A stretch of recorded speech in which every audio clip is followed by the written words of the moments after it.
മുഖ്യമന്ത്രി KGR കൊല്ലപ്പെടും ദിവസങ്ങൾക്കുള്ളിൽ. ഇതായിരുന്നു സാർ മെസ്സേജ്. കഴുത്തുമുട്ടത്തിന്റെ തന്നെ ആയിരുന്നോ ശബ്ദം? അത് ശരി, മിസ്റ്റർ ഗോപു പൊയ്ക്കുള്ളൂ. ഇതൊന്നും ആരോടും പറയണ്ട. Okay sir. സാർ, അപ്പൊ ഞാനും പോയിക്കോട്ടെ. You wait outside. Sir. Mister Gopal, what do you feel about it? Sir, it may be a coincidence. Special ബ്രാഞ്ചിന്റെ ഒരു റിപ്പോർട്ട് ഉണ്ടായിരുന്നു.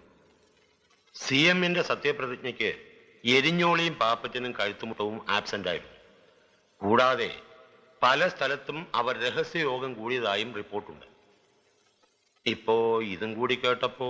മിസ്റ്റർ ഗോപാൽ, എന്നോട് പറഞ്ഞതിരിക്കട്ടെ, മേലിൽ തമാശയ്ക്ക് പോലും ഈ വിവരം ആരോടും പറഞ്ഞു പോകരുത്. ഇല്ല സർ. ഭരണകക്ഷിയിൽപ്പെട്ട MLA മാർ തമ്മിൽ 1000 അഭിപ്രായ വ്യത്യാസങ്ങൾ ഉണ്ടാകാം എന്ന് കരുതി ഈ അർത്ഥമൊന്നും നമ്മൾ അതിന് കൽപ്പിക്കരുത്. Yes sir. പോലീസായി പോയി, അതാ വിട്ടുമാറാത്ത ഒരു സംശയം. എന്തെങ്കിലും ഒന്ന് അന്വേഷിച്ചില്ലെങ്കിൽ ഒരു ഫോർമാലിറ്റിക്ക് വേണ്ടിയെങ്കിലും.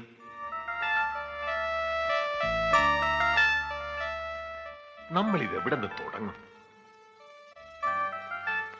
എങ്ങനെ അന്വേഷിക്കും? ആരെ സംശയിക്കും? How is that chap? ഇവിടെ നിന്നില്ലേ ആ officer? He is quite okay. Who is he? He is Mr. Perumal from Crime Branch CID. Call him. Yes.